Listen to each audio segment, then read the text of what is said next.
When I gave the order, they were ready. Now, in recent days, the whole world has learned just how ready they were. Hello guys, on November 2nd, 2011, the United States military killed and buried Osama bin Laden, the Al-Qaeda leader behind the 9/11 attacks. US Special Operation Troops took him out during a military raid on the compound in Abbottabad, Pakistan, where he and some of his family were hiding out. After identifying his body, the military brought him aboard the USS Carl Vinson and buried him in the northern Arabian Sea the same day.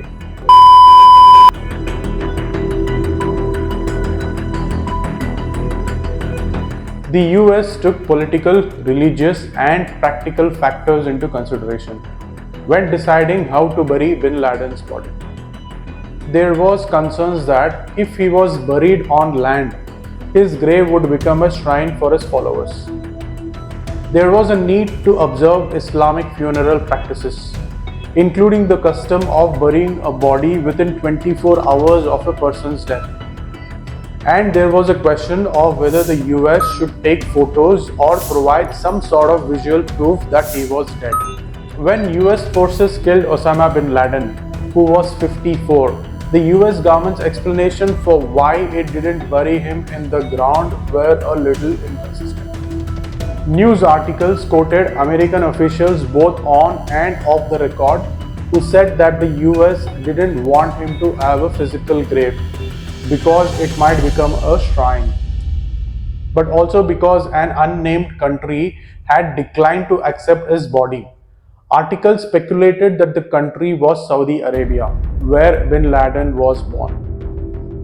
The Saudis are inclined towards a form of Islam called Wahhabis, which rejects shrine of prominent people.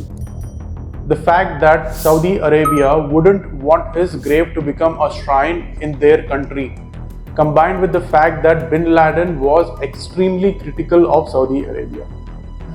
Burying bin Laden in northwest Pakistan, where special forces killed him, wouldn't be ideal for US perspective either, since shrines are considered powerful symbols in that region. To avoid bin Laden's grave becoming an important symbol to his followers, the US made the decision to bury him at the sea. Although this deviates from the way most Muslim burials occurs, the US official insisted it still took steps to bury him according to Islamic funeral practices.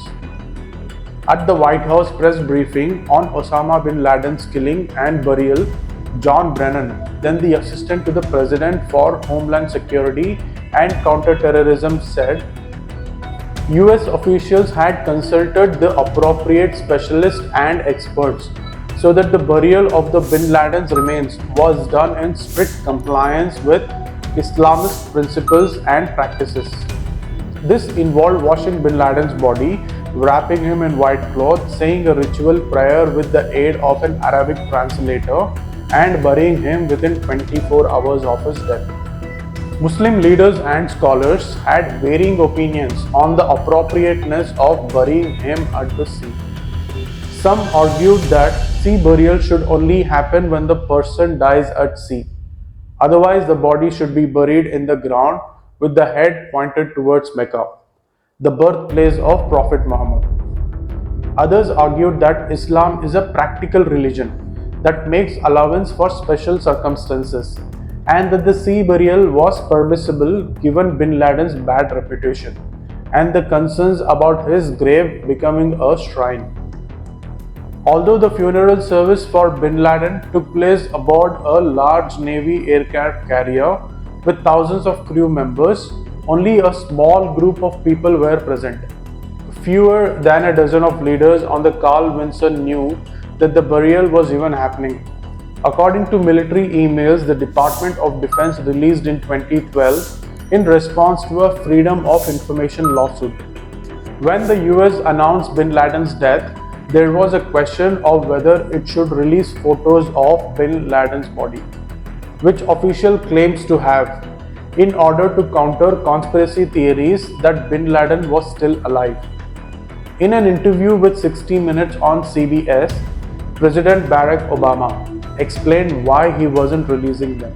It is important for us to make sure that very graphic photos of somebody who was shot in the head are not floating around as an incitement to additional violence, as a propaganda tool.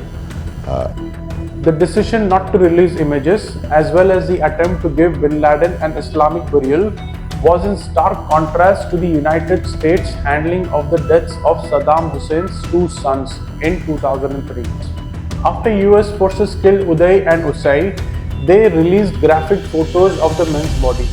They also preserved the bodies, which goes against Islamic customs, left them unburied for over a week, and allowed news outlets to photograph them. This was offensive to many Iraqis because it appeared that the US was deliberately disrespecting the bodies of Muslims. Even if the person is executed for crimes, Islamic scholars argue that the person should receive a respectful burial. US officials say the burial of bin Laden, criticized though it was, reflected an attempt to honor that principle. In conclusion, the decision to bury Osama bin Laden at sea was a complex one, influenced by legal, security, and cultural considerations. Whether or not you agree with this choice, it undeniably added another layer of complication to an already noisy chapter in the modern history. What are your thoughts on this controversial decision? Do you think it was the right call, or do you believe there's more to the story? Let us know in the comments below. Don't forget to like this video if you found it informative and share it with others who might be interested. Subscribe for more content, and until next time, this is Shayog.